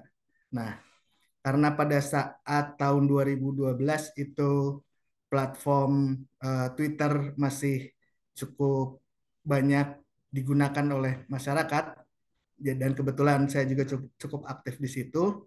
Jadi kita bikin hashtag namanya 1.000 untuk 1 di Twitter awalnya. Jadi kita lempar ide itu di Twitter, terus kebetulan saya ada beberapa teman yang eh, punya followers cukup banyak, ya mungkin bisa disebut kalau sekarang apa ya, influencer mungkin ya. sebagai influencer, saya minta bantuan mereka, semua semua yang saya kenal, saya minta bantuan mereka untuk istilah sekarang memviralkan si hashtag 1000 untuk 1 ini. Itu berjalan dan akhirnya waktu itu 1000 untuk 1 kita arahkan ke webnya eh, League of Change, yang website yang kita buat untuk menampung donasi. Jadi cuman kan karena ada keterbatasan, nggak mungkin orang nyumbang transfer cuma 1000 perak kan. Sebenarnya ini salah satu strategi juga. Kenapa cuman disebutnya 1000? Karena nggak mungkin transfernya cuma 1000. Kalau transfer kan kalau nggak salah minimal 10.000. Jadi ya minimal kalau dia transfer 10.000 berarti udah 10 orang tercover. Satu orang transfer 10.000 udah 10 orang tercover. Seperti itu. Dan akhirnya karena ini gerakannya lumayan cukup masif, jadi memang benar-benar organik. Saya hanya memanfaatkan beberapa teman yang punya jejaring banyak, punya followers banyak, dan engagementnya bagus. Ternyata itu meluas sampai, kalau boleh saya bilang, ke seluruh Indonesia mungkin ya. Dan akhirnya untuk yang memfasilitasi yang offline ya, muncullah ide celengan ayam. Jadi kita eh, sebenarnya ide awalnya lebih ke kayak kalau kita ke kafe atau ke tempat-tempat makan kan kadang suka ada kotak donasi ya. Apakah itu yang misalkan untuk di masjid, pembangunan masjid di mana, atau untuk kotak donasi dari lembaga amal zakat. Nah, seperti itu. Cuman kan kalau bentuknya seperti itu sangat sangat umum ya. Dan akhirnya karena kebenaran eh, waktu itu di Rumah Cemara dan almarhum sedang senang memelihara ayam, jadilah kita mengambil sosok celengan ayam yang kita buat untuk kita titipkan di beberapa titik di Bandung. Pada awalnya hanya di Bandung saja. Itu saya cari ke beberapa tempat, lumayan susah juga tuh cari celengan ayam. Awalnya pengennya celengan ayam yang benar-benar celengan dari tanah liat, tapi ternyata stoknya sangat terbatas, jadi cuma dapat sedikit. Tapi pada saat berikutnya, kayaknya nggak mungkin kalau yang tanah liat, akhirnya dapatlah yang celengan ayam plastik. Itu kita cat merah semua, kita kasih apa namanya stiker bahwa ini adalah celengan untuk donasi kegiatan mendukung tim Indonesia yang akan berlaga di ajang internasional dengan hashtag ya 1000 untuk 1 itu. Kita titipin di beberapa distro. Kenapa di distro? Karena jejaring awal saya adalah di distro-distro yang waktu tahun 2012 di Bandung masih cukup cukup ramai ya. Jadi banyak banyak orang yang datang ke distro. Jadi saya cari titik-titik di mana eh, kita nggak perlu lagi repot nyamperin orang-orang, tapi orang-orang yang datang ke tempat tersebut gitu, mungkin sambil dia belanja, bahkan sempat juga dititipkan di beberapa kafe yang cukup ramai di Bandung, seperti waktu itu di Red Depot, ada di Ngopi Dulu, ada di banyaklah macam-macam. Dan karena eh, cukup masif pergerakan ini, ternyata teman-temannya, teman-teman yang eh, jalan untuk bikin, jadi saya lupa jumlahnya berapa yang kita buat, tapi karena sangat terbatas si celengan fisik ayamnya, akhirnya beberapa kota ada yang ngontek kita dan pengen ikut membantu. Jadi merasa tergerak dengan si hashtag 1000 untuk 1 ini, dan apa namanya, dengan niat awal yang pengen kita jalankan. Jadi kayak dari Garut ada yang ngontek, dari Surabaya ada yang ngontek, saya lupa lagi dari beberapa tempat yang memang bukan jejaring kita gitu. Jadi benar-benar eh, mungkin apa ya, memang benar-benar masyarakat umum yang siapa ini gitu. Terus mereka ngontek ya karena kita memang niatnya tulus, dan ya udah sok aja jalanin tanpa monitoring yang cukup ya, maksudnya ya kita percaya aja kalian dapat berapa, nanti hasilnya setorkan. Kita kasih tenggat waktu sampai kalau nggak salah sampai sekitar tanggal 9 September tahun 2012 itu. Tanggal 9 September eh, terkumpul berapa, semoga terkumpul senilai 500 juta ini.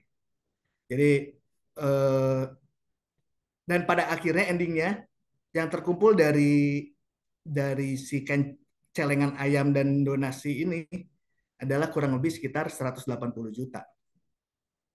Oh, ini di sebelah kanan kalau bisa kelihatan itu adalah contoh tweet-tweet yang pernah saya buat dan tim buat untuk mengkampanyekan si hashtag 1000 untuk 1. Jadi selain tweet-tweet ini ada juga Kita juga kayak misalkan ada apa namanya, bukan buzzer apa ya, dulu dulu belum ada istilah buzzer, apa namanya, eh apa namanya batasnya ya? eh Akun-akun yang punya followers banyak, mungkin influencer. Saya beberapa orang saya siapkan khusus materi tweetnya. Jadi mereka minta sok saya bantuin karena mereka tidak paham apa yang mesti mereka omongkan. Kita buatkan materinya, mereka ngomong sendiri di akun mereka, dan itu karena ya cukup viral, jadi cukup banyak orang yang tahu, sampai bahkan dari Sinatria nge-tweet secara organik, terus akunnya band Rocket Rockers, banyaklah, saya lupa lagi, bahkan sampai gara-gara ini viral juga, ini mengundang perhatian dari beberapa media yang coba kontak kita dan mengkonfirmasi ke kita gerakan ini dan menginformasikannya juga di media mereka. Next ya.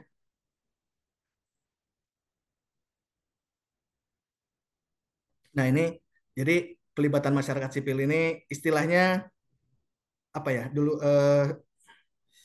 jadi kita nggak pengen ini jadi eksklusif, kita pengen ini jadi eh, inklusi ya. Jadi lebih lebih banyak orang yang terlibat. Makanya kita butuh pelibatan masyarakat sipil untuk mendukung kampanye ini. Dan kita juga sempat bikin nazar untuk memancing, bukan memancing. Jadi kalau ini tercapai, waktu 2011 nazarnya Ginan adalah jalan kaki dari Bandung ke Jakarta, dan itu akhirnya tercapai, alhamdulillah. Waktu tahun 2012, karena Ginan 2011 sudah pernah bernazar itu, eh, Ginan juga mensyaratkan kepada saya, tim 2012 harus membuat nazar juga. Jadi saya lupa jelasin, setiap tahun tim ini orangnya ganti karena nggak pernah dan nggak pernah boleh ada pemain yang sama di tahun berikutnya. Jadi ini memberi kesempatan kepada setiap orang yang kita sebut homeless di Indonesia ini untuk merasakan euforianya menjadi seorang pemain bola kelas dunia dan berlaga di ajang Piala Dunia yang mungkin selama ini hanya di mimpi mereka saja, seperti itu. Nah, di tahun 2012 nazarnya adalah bermain bola 24 jam, dan karena alhamdulillahnya tercapai target 500 juta itu, mau nggak mau kita harus bermain bola 24 jam. Dan di main bola 24 jam ini nggak cuma kita yang main sendiri, tapi kita melawan, mungkin kalau saya nggak salah sekitar ada lebih dari 80 tim selama 24 jam ini yang main bersama kita. Dan tim ini benar-benar siapapun yang mau tinggal daftar, dan mereka ya ada yang rela datang subuh-subuh, malam-malam karena kebagiannya jam segitu gitu ya. Tapi itu bentuk support dari masyarakat sipil di sini yang disebut tadi untuk mendukung tim kita dan ikut meramaikan si event tersebut. Dan yang tahun 2014-nya, karena waktu 2012 sudah 24 jam, saya coba tahun 2014-nya 36 jam, dan itu lebih lebih ramai lagi, bahkan sampai sempat ada beberapa pemain Persib waktu itu yang ikut tanding lawan kita, ikut penasaran pengen main dan ikut merasakan si hype-nya dan ikut mendukung si tim ini. Terus juga kita juga kerjasama sama beberapa band yang cukup punya masa banyak. Kebetulan waktu itu ada The Changcuter salah satunya. Jadi mereka ngajak kita di event musiknya mereka, mereka kasih slot ke kita untuk mengkampanyekan apa yang sedang kita lakukan. Dan itu cukup membuahkan hasil ya, karena di event tersebut ya kayak kita bawa juga kenceleng itu gitu, untuk penonton di situ. Ngenceleng bahasa Sundanya apa ngenceleng ya? Memberikan donasi mungkin. Memberikan donasi di tempat. Terus juga Mojang Jajaka. Nah ini kayak Changcuters dan Mojang Jajaka ini benar-benar bukan kita yang pengen ya, mereka yang mengajukan diri. Gue pengen bantu dong support, cuman gue cuma bisa ini, Changcuters. Kalau Mojang Jajaka kebetulan mereka sedang ada event Mojang Jajaka juga, dan mereka sangat uh, berkeinginan untuk membantu. Mereka juga mengkampanyekan itu di beberapa acaranya mereka, roadshow-nya mereka. Mereka selalu membawa tentang campaign si uh, tim tim ini yang akan berangkat ke World Cup. Dan juga khusus Mojang Jajaka ini mereka juga pengen dari kita ikut terlibat dengan memberikan edukasi tentang apa itu HIV dan AIDS ke para peserta si Mojang Jajaka yang bahkan kalau nggak salah sampai saat ini setiap tahun event Mojang Jajaka selalu ada sesi eh, apa edukasi tentang HIV/AIDS kepada para pesertanya. Nextnya,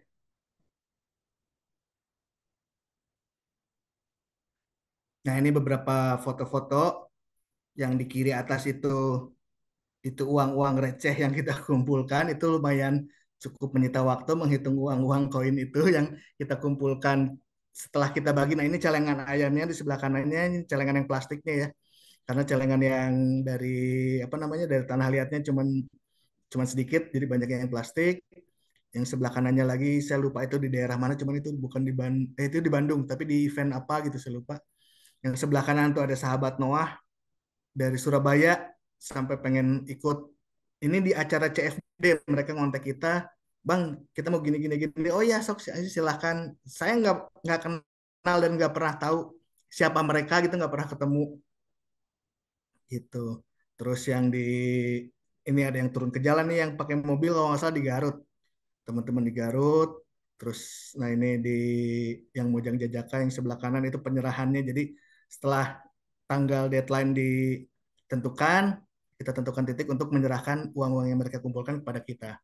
Terus ada juga selain uang juga ada juga teman-teman yang bikin support dan dukungan lainnya seperti ini poster-poster yang di bawah. Ini dua poster ini yang bikinnya sangat spesial ini. Ini bikinan Ibu Moderator ini. Ibu Moderator menyumbangkan desain eh, untuk yang kita pakai untuk eh, program si 1000 untuk 1 ini. Ini buatan Mbak Tasya Sitorus ini. Oke, next.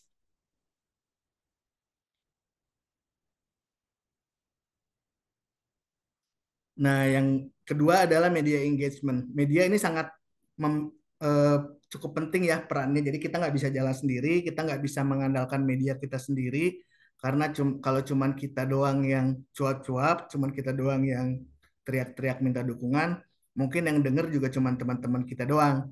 Tapi kita butuh spread informasi yang lebih luas. Makanya kebetulan saya ada jejaring yang eh, beberapa teman-teman di media, akhirnya mereka juga ikut support dan ikut bantu menginformasikan kepada masyarakat melalui medianya mereka masing-masing tentang si informasi ini. Karena dulu kita benar-benar bergerak gerilya, kita karena kita belum pernah nggak dapat dukungan dari pemerintah. Walaupun ini membawa nama negara, membawa nama Indonesia, tapi sangat sulit.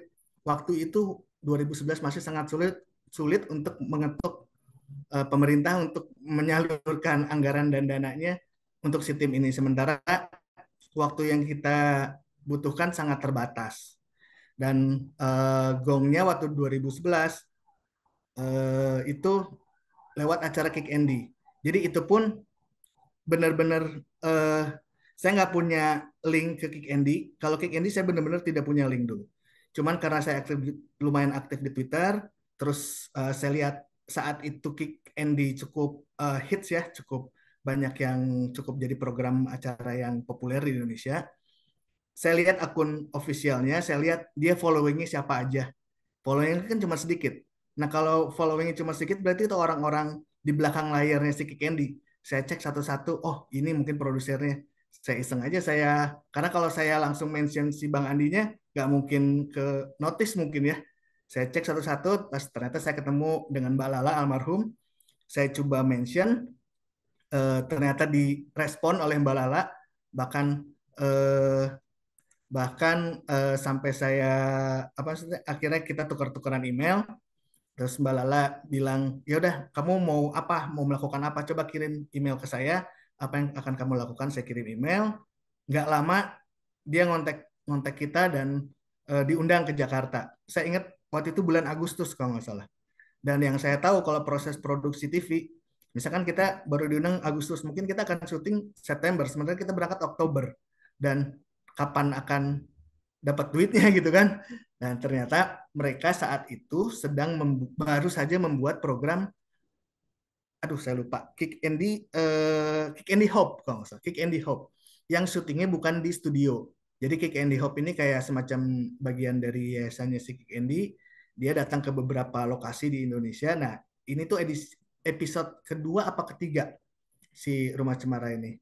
Akhirnya singkat kata terjadilah pertemuan itu dan mereka merencanakan untuk datang syuting. Itu pun kita masih benar-benar ya udahlah syuting mah syuting aja, minimal kita dapat exposure ya walaupun nggak dapat duit. Ternyata di belakang itu mereka sudah berstrategi, datang syuting sudah membawa sponsor yaitu sudah muncul. Dan eh, untuk yang 2011 ini waktu itu butuh 180 juta. Nah, karena kita sudah punya uang 30 juta, kurangnya kan cuma 150 juta, dan di proposal juga kita nulis 150 juta. Di acara Bang Adi nanya, kurang berapa uangnya? 150 juta. Ya udah ini saya kasih sponsornya. Surprise-nya seperti itulah, datang langsung si pemiliknya sudah muncul Pak Irwan Hidayat, dan akhirnya kita dapat berangkat. Itu awal mula Kick Andy hubungan dengan Rumah Cemara dan tim nasional untuk memberangkatkan tim.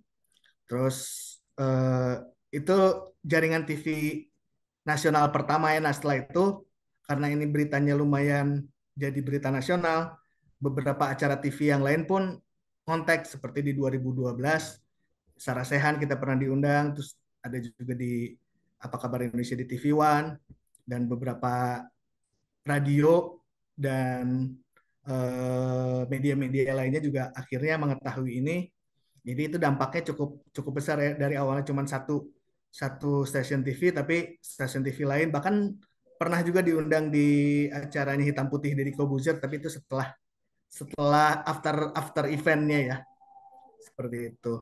Dan juga selain si media dan pelibatan televisi, kita juga itu influencer engagement. Jadi public figure, atlet, penyanyi, pokoknya seleb tweet, siapapun yang memiliki followers banyak, saya coba approach untuk bantu, walaupun kayak belum belum terlalu kenal-kenal amat gitu, tapi dari situ akhirnya jadi kenal gitu. Dan juga publikasi di media koran cetak maupun di online. Kalau online kan lebih gampang ya, kita tinggal posting dan spread informasinya. Nah, yang koran cetak juga kebetulan saya ada kenal beberapa jejaring redaktur koran di Bandung. Itu kita coba kontak dan bikin kayak semacam press conference gitu untuk menyebarluaskan informasi ini. Oke, next. Ini sedikit tips kalau boleh berbagi ya. Mungkin teman-teman sudah lebih paham tentang ini, teman saya merangkum apa yang sudah saya buat.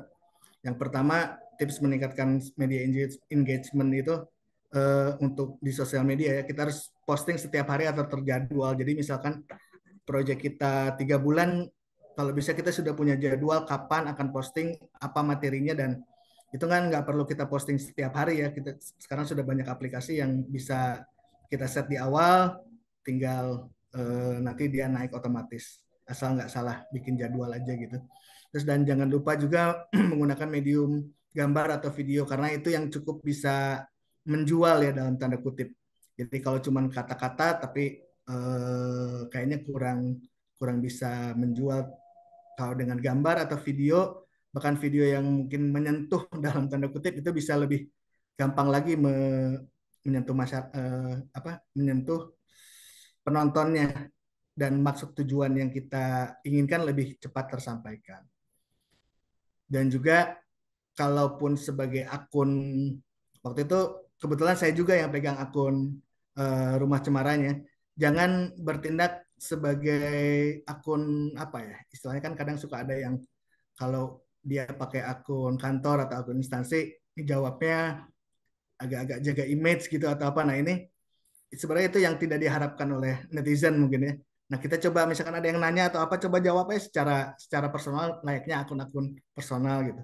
Dan juga jangan lupa dengar masukan dari masyarakat yang masuk melalui media. Misalkan ada masukan apa, ya itu harus dicoba kita tangkap masukannya, dan kalau memang bermanfaat kita bisa lakukan itu. Terus juga mungkin bisa bikin kontes atau giveaway buat bikin makin menarik ya. kontes giveaway ini kan butuh modal. Modalnya dari mana? Ya kita kerjasama dengan brand atau produk yang mau support. Mungkin dia cuma punya produk, ya udah produknya kita kasih giveaway ya, tapi dengan berbagai syarat dan lain-lain. Dan yang keenam, membangun kemitraan ya seperti tadi, kemitraan dengan brand, dengan sponsor seperti itu. Dan yang ketujuh, gunakan semua basis media, baik itu sosial media, media online, media konvensional, semua jenis media digunakan. Sosial media ada banyak, ada Twitter, ada Facebook, ada apapun lah. Jangan berpikir oh ini mah udah nggak banyak yang pakai. Kita belum tentu tahu ya. Mungkin di kota kita itu nggak pakai, tapi di daerah lain itu yang masih jadi sosial media utama kan, who knows gitu. Terus jadi misalkan ada banyak banget jenis-jenis sosial media, bahkan mungkin email blast juga bisa masuk media juga kan. Jadi kasarnya manfaatkanlah semua jenis media yang sudah ada saat ini, apalagi sekarang udah ada TikTok, ada apa-apapun, semua bikin akunnya, spread informasi di situ. Oke, next.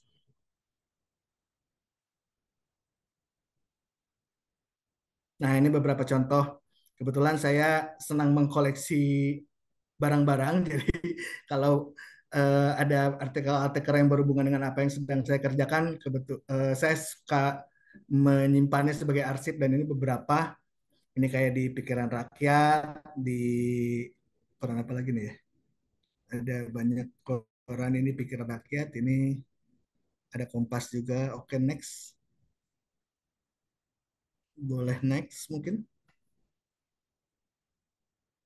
Nah, ini bahkan di Kompas, Kompasnya Kompas Nasional. Yang sebelumnya dulu. Sorry.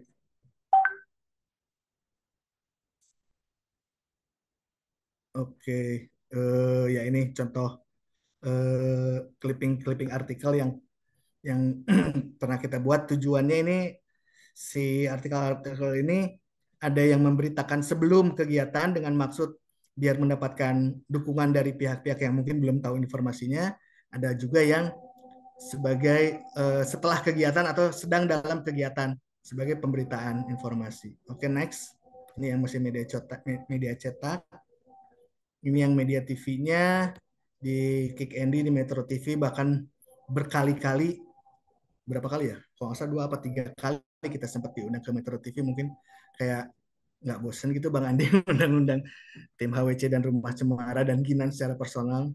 Terus di Sarasehan, di yang di tengah itu di apa namanya TV One tadi, terus yang di bawah Urban Radio. Oke, next. Nah, yang ketiga adalah product and merchandise collaboration. Jadi kita nggak pernah bisa jalan sendiri, kita harus berkolaborasi, karena ada yang pernah bilang future is collaboration. Jadi jangan pernah jalan sendiri, rangkul apa yang bisa kamu rangkul gitu. Kita waktu itu merangkul, bekerja sama dengan beberapa brand yang saya rasa mungkin itu bisa berdampak dan mungkin membantu perjalanan tim. Kayak waktu sama City Trans, kebetulan saya approach mereka awalnya cuma kita butuh perjalanan dari Bandung menuju Soekarno-Hatta. Itu kan kita bawa 12 orang dan beberapa orang pengantar.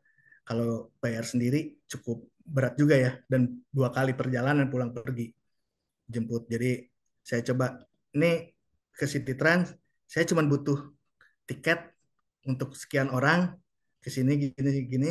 Akhirnya mereka mereka respon, dan kebetulan mereka akan membuka, sebelumnya mereka tidak punya jalur Bandung Soekarno Hatta. Jadi tim HWC 2012 itu yang memprakarsai perjalanan Bandung Soekarno Hatta. Jadi di saat yang bersamaan mereka juga punya project itu, jadi ya udah sok aja dipakai sama tim gitu. Jadi sebuah kebanggaan juga bagi kita bahwa trayek Bandung Soekarno Hatta-nya City Trans yang pertama kali naiknya tim Homeless World Cup. Itu kalau nggak salah mereka nyumbang 2 bis apa 3 bis, saya lupa. Terus sama Eiger dan ekspor, karena kita butuh tas, butuh biar lebih terlihat, walaupun kita dari bisa disebutnya kaum termarginal kan ya, cuman kan secara fashion kita harus tetap menjaga nama baik bangsa dan negara ya, jadi biar terlihat lebih profesional lah. Saya pengen kayak mereka berangkat tuh kayak benar-benar sebagai pemain profesional gitu. Makanya saya kebetulan basic saya juga di fashion, jadi saya pengen mendandani mereka layaknya apa yang mereka sering lihat selama ini gitu, dengan Eiger, dengan Oval, dengan bahkan dengan Nike juga kita tidak minta uang, cuman kita cuman minta ini kita event ke situ pada nggak punya sepatu nih, cuman punya butuh minta sepatu satu orang satu aja, kita cuman ada 10 orang, 8 pemain, satu pelatih, satu manajer, 10 orang sepatu. Untuk sekelas Nike mungkin 10 orang cuman 10 sepatu berapa sih paling. Tapi mereka dapat exposure juga dan mereka support ke kita. Dan untuk kebutuhan stiker, poster dan lain-lain yang kita sebar-sebar selama campaign, kalau harus ngeprint sendiri lumayan lumayan mahal juga ya karena banyak. Nah, saya kerjasama dengan CKS namanya, itu ada kayak pabrik printing di Bandung yang support juga. Supportnya itu dia cuma nanya butuh berapa rim, butuh stiker berapa banyak, tinggal ngomong kasih aja desainnya, mereka yang cetakin. Nah, yang berikutnya, kalau Pertamina sudah muncul Bank BJB ini, hitungannya sudah lebih ke kayak sponsorship akhirnya. Setelah mereka tahu dari informasi dari media itu, mereka pun ingin bantu support si tim dengan porsinya masing-masing. Dan si perusahaan-perusahaan ini cukup besar, untungnya cukup besar mereka mendanai tim, jadi kita agak sedikit lebih ringan terbantu. Dan masih banyak lagi sebenarnya produk-produk lainnya, bahkan kayak ada yang gue nggak bisa kasih apa-apa sebelum berangkat, lo datang ke warung gue punya warung ikan bakar, kita makan-makan dulu di situ. Itu juga sebagai bentuk support. Di Bandung ada dulu namanya Reds Depot, sekarang sayangnya sudah tidak beroperasi. Oke, next.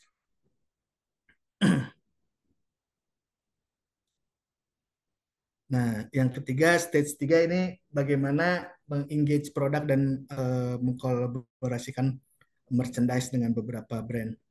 Ya, seperti yang tadi saya bilang di awal, kita harus tahu dulu apa yang mau kita jual. Terus yang kedua ini yang paling penting sebenarnya.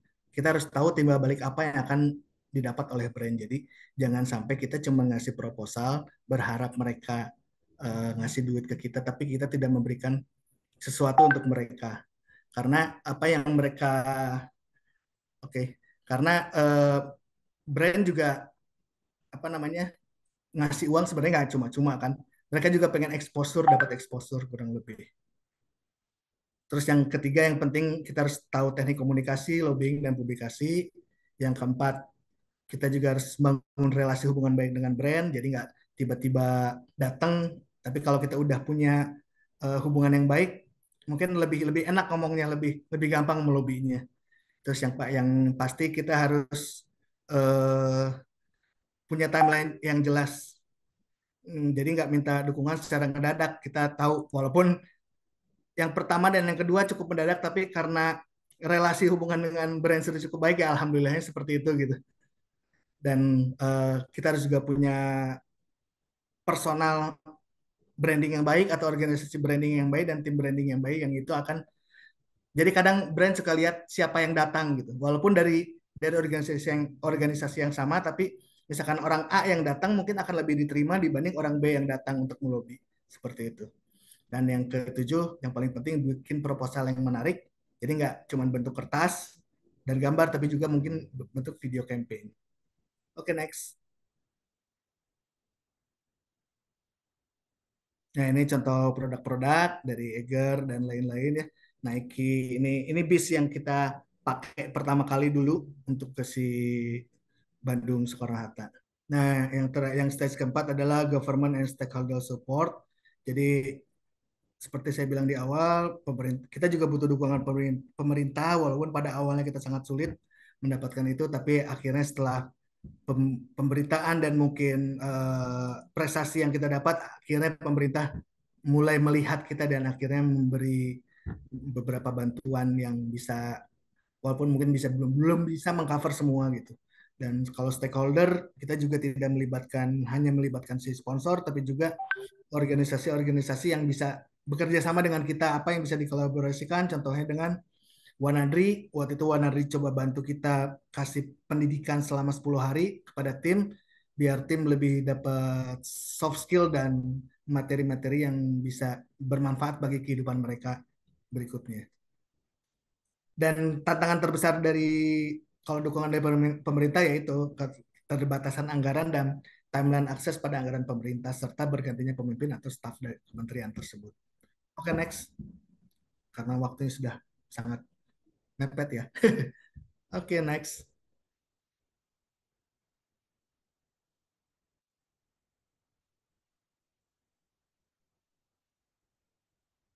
Nah, ini beberapa fotonya dengan Wanadri, dengan tim Persib, dengan Pak Menteri saat itu, Menteri Olahraga Roy Suryo, dengan Pak Ridwan Kamil saat masih menjabat sebagai wali kota. Oke, next.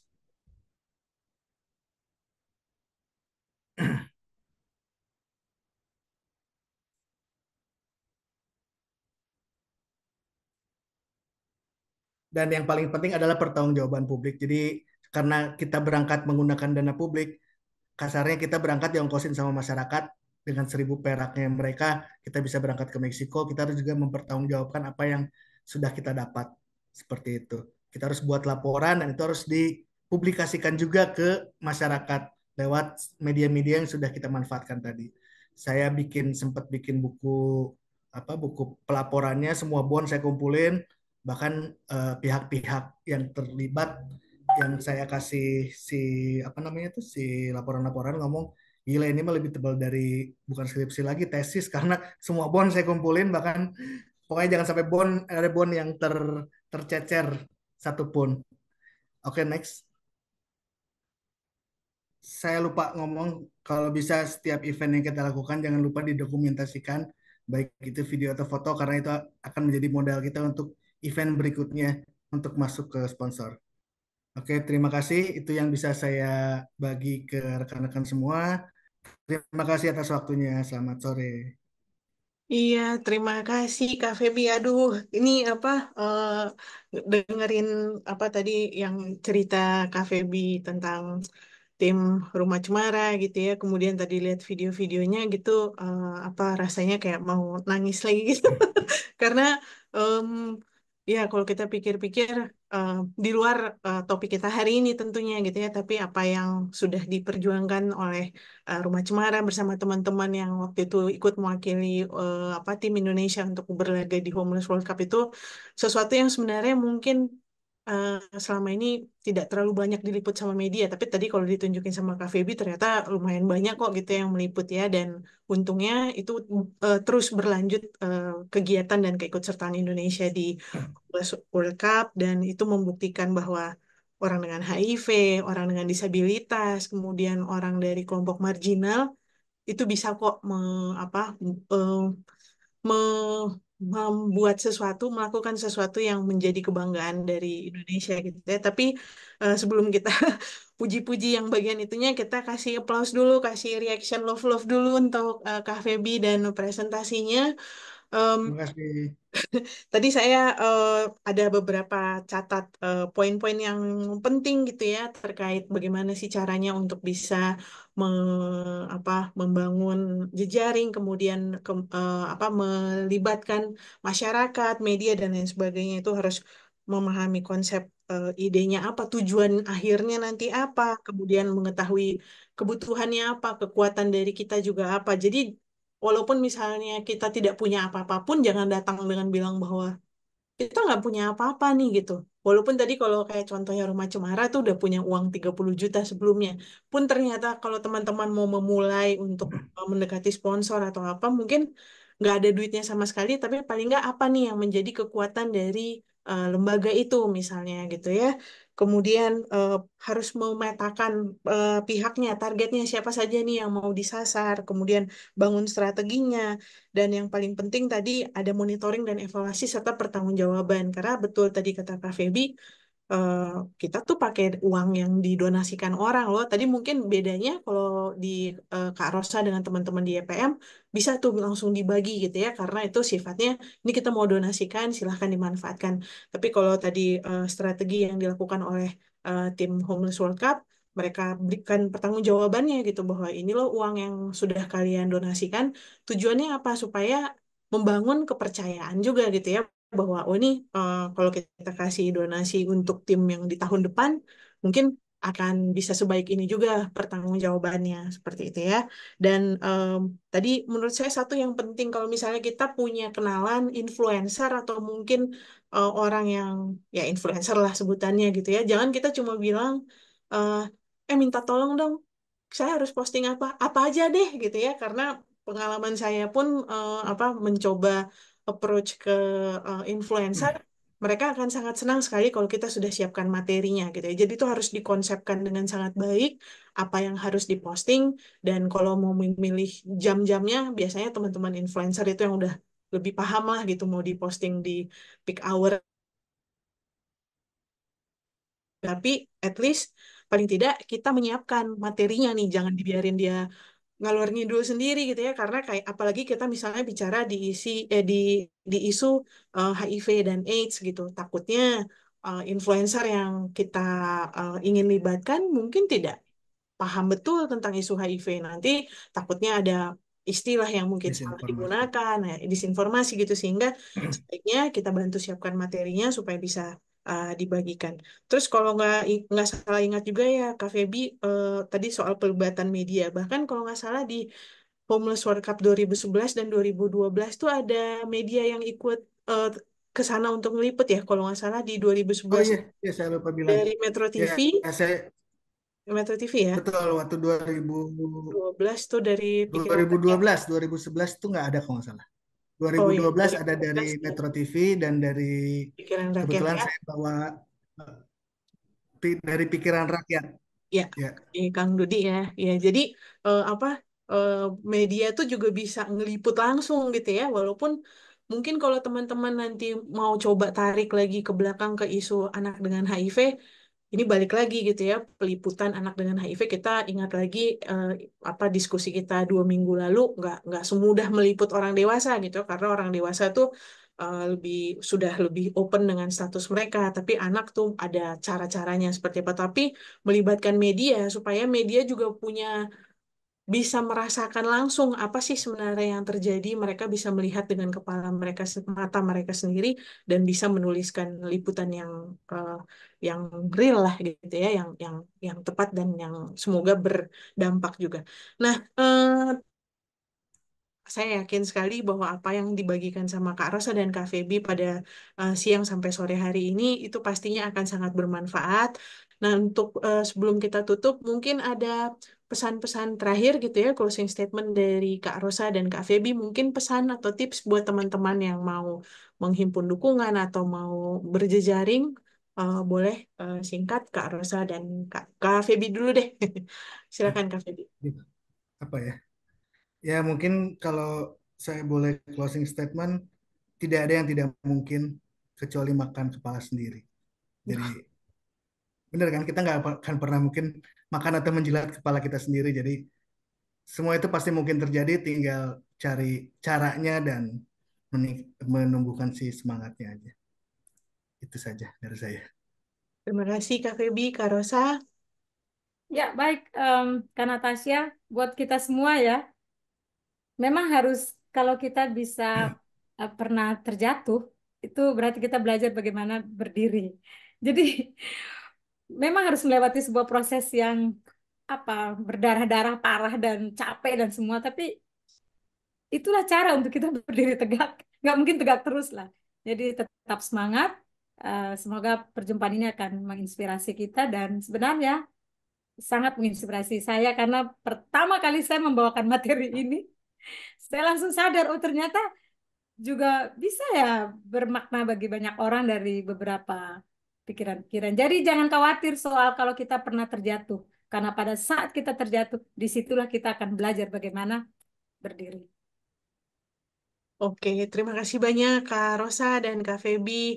Boleh Sama-sama. teman-teman dikasih dulu ininya love-love dan tepuk tangannya untuk Kak Feby dan Kak Rosa yang sore hari ini sudah berbagi.